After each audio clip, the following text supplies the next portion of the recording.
Clarity continues to put more pressure on the market, and is a dark winter coming? Today, I'll break it down with you. We're going to have a special guest with Luca Netz join us here in a minute. We'll get right in. I do want to thank our sponsor today, and that is Tangem. This is where you get into self-custody, and this is one of the things that you should put on your checklist for any kind of crypto activity. Getting into self-custody, very easy to set up. Use the link down below. It's going to get you into a hardware wallet that works like a credit card with your phone. Very easy to set up, super secure. Check it out using our link to get into self-custody. Let's get started in today. Before I bring in Luca to kind of get his take on this, I want to play a series of clips for you guys just to give you an update of some of the things that are happening. Let's start with SOT 1. So we've been firm, if you are going to be holding balances and paying interest, that's the bank, you should be regulated by a bank. But if you want to be a bank, become a bank. Then you can do whatever you want. People should take a deep breath at what is you want, and we want competition. You know, we're actually one of the biggest users of blockchain. It can't be you have these people doing one thing and these people doing another. And if you do that, the public will pay. It will get bad. Interesting statement. The public will pay, coming from Jamie Dimon. That is not where it stopped, though. There's a lot happening in some of these roundtables, and things are getting a little bit dicey. I've got a clip here of Ripple's head of policy. Take a look. These are pretty common sense things to want to be able to provide rewards. So I actually feel that the debate right now is feels a little bit like theater. And how do we solve this? How does the movie end? How does the movie end? The movie ends, and I think it's specific from the Ripple perspective. We start looking at the scale of how stablecoins is going to be integrated. It will be prudent for traditional finance to come to the table and want to give these benefits to their consumers. Whoa, all right. That's a hammer dropping right there on the banking industry, coming in from Ripple themselves. And they are hitting it in the sense of you should come to the table. These are the kind of opportunities that really reside out there. This puts a lot of pressure not only on the rest of the industry, it's putting pressure now on the administration, so much so that Patrick Witt actually went on to talk about this. Take a look. The main issue that's been the sticking point is the stablecoin rewards and yield. Crypto, to their credit, has made considerable strides in coming to a compromise position. It's time for the banks to reciprocate and ultimately strike a deal on this, because this is the issue that we believe is the domino that will fall, and then ultimately everything will fall into place after that. All right, so there it is, the dominoes falling. Of course, much of this, I think, when you look at the Ripple statement, you look at Jamie Dimon's kind of line in the sand, you will pay. This gets really kind of sketchy. And Charles Hoskinson kind of wraps this up with his statements on why he thinks this bill is a no-go. Take a look. I guess we just have to pass a horrific trash bill. Armstrong can't even get his yield-bearing stablecoins. Then they say we can always amend the bill later. Then why is there such a rush to pass it? Jesus Christ, use your heads. Gary Gensler ++, the new model. We're going from the T800 to the T1000. Liquid metal man, Gary Gensler. Walk through bars, and the law will be on his side. That's why I'm not supporting this bill. So no, bad bill is not better than no bill. All right, so there you go. Bad bill, not better than no bill. So I wanted to bring in Luca Netz, because I want a different opinion and stance on where the market is. Luca, welcome back to the show. How are you? Hey, Paul. Happy to be here. Pleasure as always. Last time I had you on, this ominous headline was put on the thumb. Not necessarily intending for anything like this to happen, but of course, winter is now here, and we are facing some pretty big deals. Do you support passing this bill now without yields? What's your position? I actually think Charles might be pulling an interesting thread. I think the bill needs to be right. I think the right bill is going to change crypto forever. And I think a bill like the Clarity Act needs to be passed, but it obviously needs to be passed with the right guidance. I think one of the biggest Achilles heels for crypto over the last 15 years has been the lack of clarity, and everybody's kind of operating in a gray zone. And as an entrepreneur with integrity, you want to be able to operate not in a gray zone or a black zone. You want to be operating above board, but without any legislation or any place to kind of anchor off of basically what you're doing. It's just a gray area in perpetuity. And I think the Clarity Act specifically speaks to the clarity that it's supposed to provide entrepreneurs, investors, builders, people participating actively in the space. And I think the right bill could basically take crypto ultimately to where I think it's going to go, which is as the financial infrastructure for the internet. But I do agree that I think it's currently constructed. There's a couple nuances in there that need to be adjusted. But principally, I think we're marching in the right direction, but it does need to be the right bill. And I think the wrong bill could actually be more harmful. Luca, where does this clarity, especially in the frame that it is right now, affect you guys at Pudgy Penguins?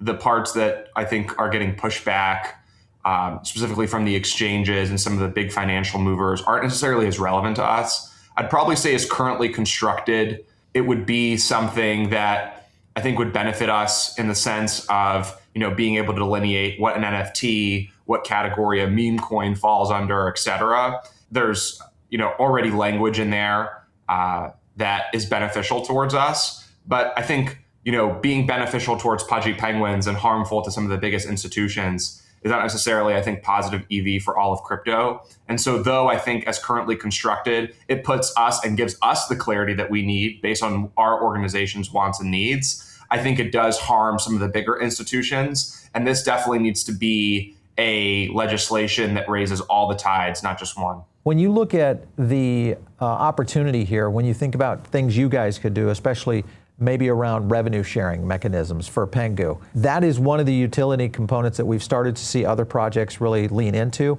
Would that be something that you guys would do? Yeah, I have a dream that we can IPO Pudgy Penguins and the whole Igloo organization. And I would love to benefit our core holder base, or I would love our core holder base to benefit from something like that. Obviously, revenue sharing in a decentralized manner can't really be stopped, but revenue sharing and the idea of you have a token holder and you can distribute revenues very much defines a security and passes the Howey test. What can happen here is if this bill is done right, all of the wants and needs of retail investors, in terms of, you've heard the narratives over the years of what could be possible. The hope would be that floodgate opens and you can basically align everybody in a way that has never been done before and kind of treat this stuff like, global borderless, stocks almost. That would be the perfect scenario. If we get there, who knows?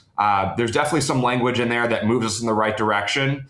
But again, I also think there's some harmful language for some of our bigger institutions that I think could hold us back in a really meaningful way. If it doesn't pass, neither side can really come to an impasse here. What would that do to the market? Is this going to be a darker crypto winter kind of heading into the summer? Yeah, I think whatever bad beat crypto got, we got it on 10-10. I think any speculative leverage and any flushings that were supposed to happen, if the Clarity Act weren't to pass, the infamous Reddit post, I'm sure your audience is familiar, but it seems so, at this point, this guy on Reddit just seems like a bullseye. We just need to be tailing him. It sounds like, according to that, which the data kind of supports those timelines, it'll be until October that we'll see a bull run. If the Clarity Act doesn't pass or it gets stalemated, it's probably a good reason for us to take one leg lower, but I'd probably assume that leg lower is going to be probably the final flush before the new cycle kind of starts here again. Listen, everybody got upset with other things that are happening in the market. One, of course, with Kalshi and their adjustment around Khomeini. And then this website jumps up. I don't know if you've seen this. This is talking about Kalshi going at it.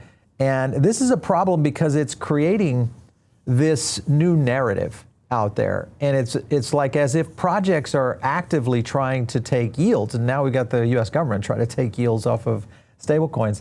When you look at that, are every company out there going in this direction, or do you feel like this is just a one-off issue that they're facing right now? No, I think it's kind of a paradoxical conundrum that I think we're dealing with. Because on one side of the spectrum, everyone wants crypto to become more legitimate, but to become more legitimate, you have to operate a real business. And operating a real business and the pipe dream of decentralization and what comes with all of those mechanics, they kind of interfere. And so it's either one or the other. You're either going to have crypto become this borderless internet technology and financial instrument for AI agents and the world to kind of participate in free markets. And people are going to have to start building real tangible businesses and making money doing so. Or we're going to continue in this, and you can probably tell by my language which bias I sit on, but kind of in this circle jerk of, everybody gets a piece of the pie unfortunately just doesn't work the way that you would dream. And in a perfect society, in a perfect situation, everyone could get every fee that is generated from these businesses and gets distributed pro rata to their holdings. And we could all be, running serendipitously, but Kalshi has an $11 billion valuation. Right. Accruing interest is a real business model, as Tether has shown us, probably the best business in the world per employee. One of the big floodgates where I think everybody's rushing to is actually these yields, because if you can create big balances of these stable coins and you can capture those yields without giving those yields back to your users, there's plenty of businesses now in crypto that are standing up that are adding this feature to their stack and adding a $50 million a year revenue line. So it's a conundrum, to say the least. Do I think Kalshi is disingenuous for capturing interest? I don't know if Polymarket gives the interest back. Maybe it does. I'm actually not as keen on the prediction markets as maybe I should be. As long as they didn't say anything otherwise, I don't necessarily look at it as stealing. I look at it as just a function of their business. Well, Polymarket does do that, so they are giving the interest back. So that's the uniqueness, I think. They're just pushing, I think, a lot of the degen community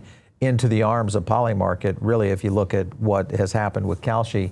And not knocking on Kalshi, but it was a big error, I think, on theirs. Anytime you have those kind of situations that occur, unfortunately, just like any other business, listen, every business makes a brand mistake out there. There's many others that have done it, You got to look at the ethos, though, right? Like Shane is crypto native. Polymarket Sure. is built on the backs of crypto. Kalshi is a Y Combinator incubated, That's a good startup. They are functionally two different principles. Kalshi is the Web 2 prediction market. Polymarket is the Web 3 one. Does not surprise me that Shane is giving the yield back to his users. It's the right decision. But I also know Polymarket's going to have a token and is going to airdrop, bajillions of dollars to people. Kalshi has none of those things in the roadmap, but that's why I think Polymarket's ultimately going to win. It is the prediction market of the people, for the people, by the people, and Shane's going to make everybody very successful because of that ethos. And it's just two different principles in how I think the two founders build. One's not necessarily worse than the other, but I do agree with Shane's, and that's where I would align, and that's what I would do if I was him. Let's talk about NFTs. Magic Eden made a big move here, shutting down its Ethereum and Bitcoin NFT markets. This is happening now. They're moving into more of an online casino platform, which is a bit dicey. I would agree with that. And you look at what's happening right here, because even NASDAQ is now moving into casino markets, with you look at prediction markets being exposed out there.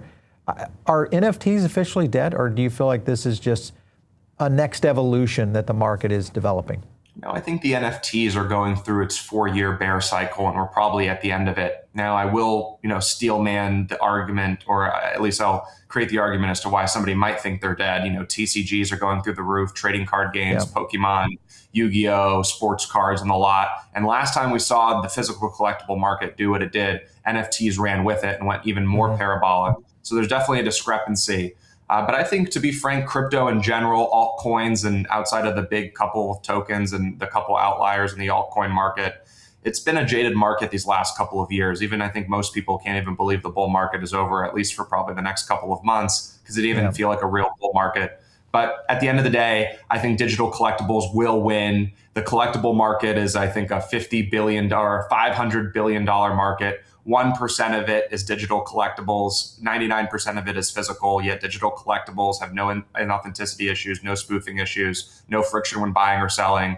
No matter what side of the spectrum you believe, or if you believe in digital collectibles or not, I think we can all agree, in an era of AI and AI agents and digital relics, the collectible market should not be 99-1 in favor of physical, and that gap will close. Will that be 90-10? Will it be 80-20? Who knows? But it won't be 99-1. And there's a lot of market cap and a lot of growth in that spread as that market, or those markets converge. And I believe that you will see digital collectibles win once again. Well, and I think you look at some of the things that are happening right now around which segment seems to be pushing through right now. And again, prediction markets kind of covering the gambit here. But you think this is just a cycle issue right now, even with NFTs? I bought Pudgy Penguins exactly 4 years ago on April 3rd. So in 1 month, it'll be 4 years. Basically, the bear market for NFT started 2 months after that, right? Yeah. Bored Apes were still like 80 ETH, 90 ETH when I was there, still worth hundreds of thousands of dollars. So I think like we just wanted them to be timed the same, but they're not. And they will be back. There you go. I want to play a clip because the Japanese, which is a big market for digital collectibles, they came up with a very clever solution. Take a look. Forget complex DeFi screens. We design it to be as simple as Tinder. Just swipe left or right, and your on-chain index is ready in second. You can create crypto, stock, commodity, and prediction ETFs. This is betting directly on narratives. Imagine a World War III hedging ETF. In one swipe, you can combine gold, defense stocks, Bitcoin, and political prediction tokens. Anyone can launch this narrative fund in second. What do you think about that? I think there's a lot of products like that coming out of the world. I know some HIP-3, some hyperliquid extensions that are, building in that vein. I know you're seeing some, American consumer apps. Interested to see that, you specifically, reference a Japanese clip because, to be frank, I'm not as in tune with the Japanese builders as I probably should be, but Japanese crypto culture is siloed but huge. So it's fascinating. I mean, look, like where the world is going for the regular person, we won't get into the AI conversation, but I believe the rich are going to get a lot richer and the middle class are going to become the poor class. And in that bucket of being a poor person or somebody who's, not rich per se, the way out is going to be making bets. These are making bets on stocks, making bets on tokens, making bets on a slot. The world is unfortunately going in that direction because it's human nature to want to climb out of the bucket, and new iterations and new versions of, how people speculate and make bets are probably going to see the highest upside over the next 10 to 15 years. I think most people listening would probably agree. What about, more Degen Innovations? Do you think companies are going to come out with more innovative products and services beyond what we have seen so far? Or do you think it's going to kind of stop with prediction markets? Totally.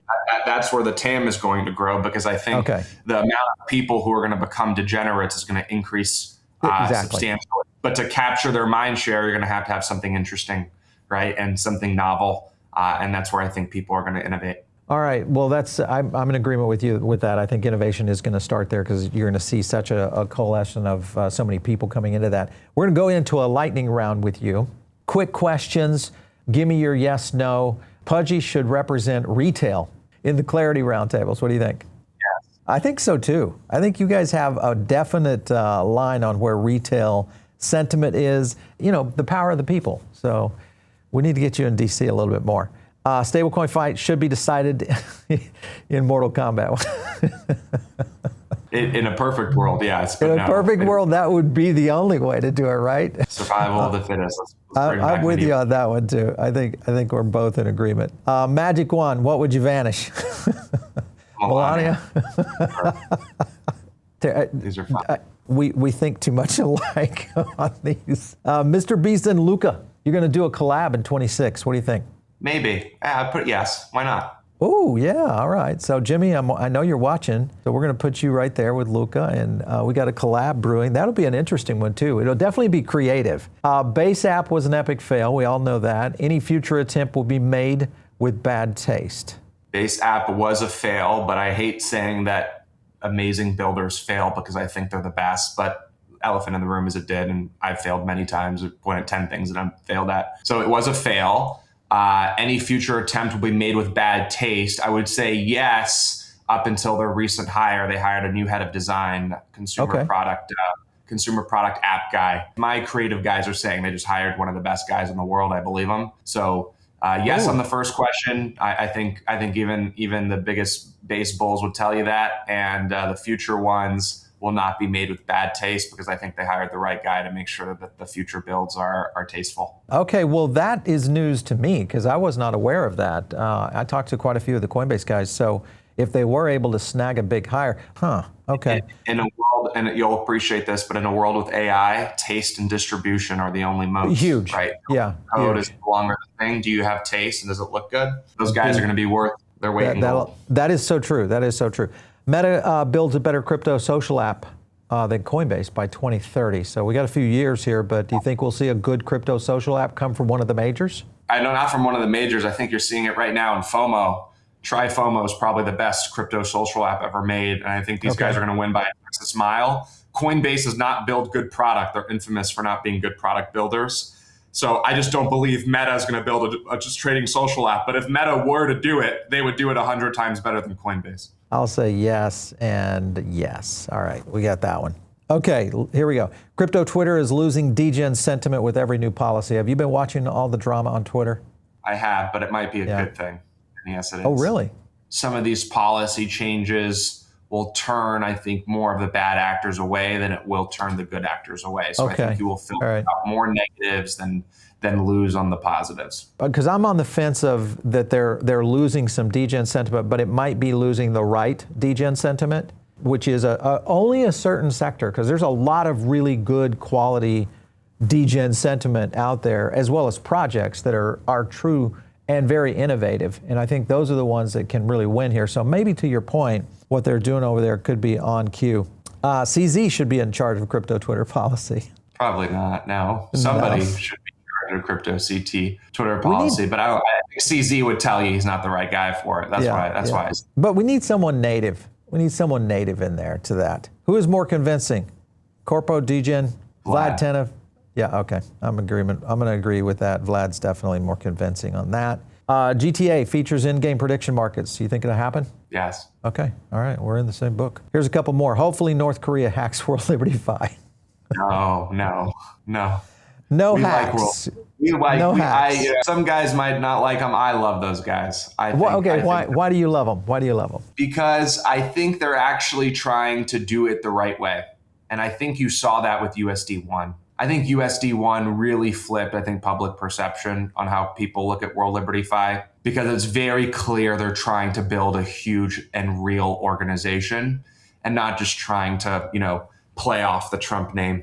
They're really building a business over there. And I went to the World Liberty Forum in Mar-a-Lago a week or two ago. Okay. Hands down, best conference, best group of people I've ever been to in 4 years, and I've been to every conference. Wow. So they're taking the right players. They're trying to get TradFi really in deep, and they're trying to build a real product with real integrity, unbeknownst to maybe some.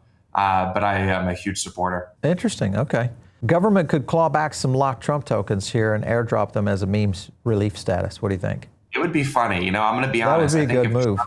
If Trump did do like a worldwide, countrywide airdrop, Trump meme coin probably would be worth 100 times more than it's worth today. I agree. They could have told that story perfectly. They could have done something epic, at least on the Trump meme coin side. It turned out to probably be a big win for them, but I think it could have been epic. Penguins should apply for some tariff refunds and then do an airdrop. Sure. We probably won't get any, though, even though I think Cantor's buying for 20 cents on the dollar. Yeah, well, that's my point. I paid a lot in tariffs. I paid $1 million in tariffs at least. So if I got the refund back, we'll throw a big party. There you go. So Kalshi's Iran decision proves they lost the plot. Do you think that is the case? Yeah, they lost the plot for sure. Yeah, unfortunate. Yeah. Here's a good one. Back to your point, the Pokémon 30th anniversary, eating all the degen collector oxygen away from NFTs. Do you think that is the case? It's eating some, but it's not a zero-sum game, especially between physical and digital. And, any speculative capital that, I'm seeing a lot of the big NFT whales, in TCG. So they're getting their dopamine somewhere, and they're not trying to get it in the digital collectible realm, but they will come. Okay, so you're more on the no. I'm more on the I think it is right now. I just look at the Kevin O'Leary's who's out there trying to do this with what we're talking about now. And I think the big deal was when, Logan's card went over the top.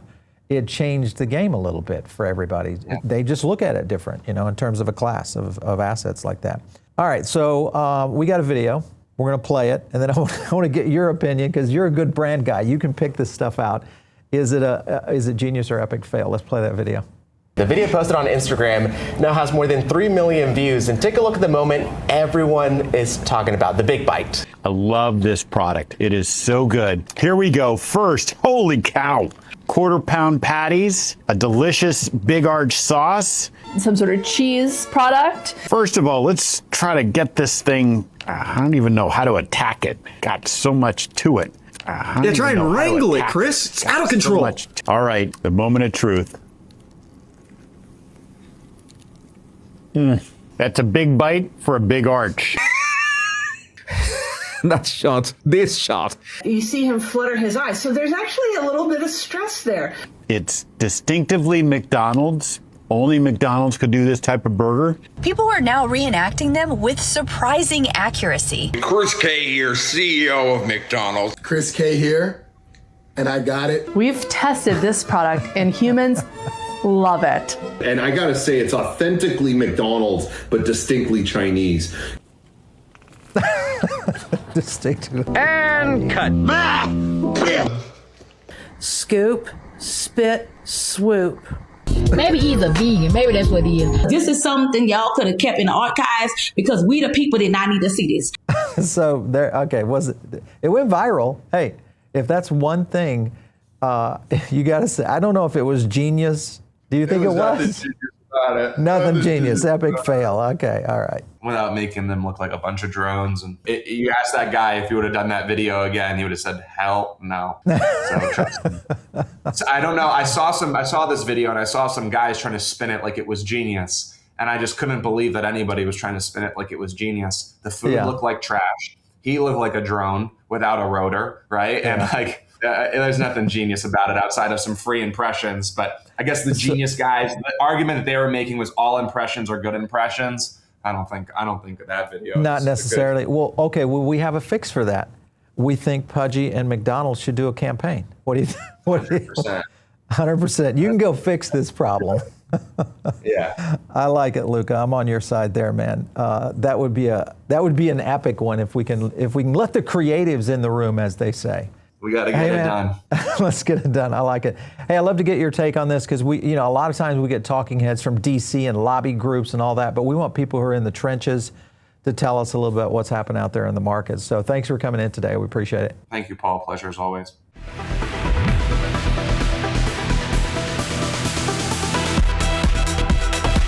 If you like this video, hit like and subscribe, drop a comment down below, and also join our free private member group. The link is in the description.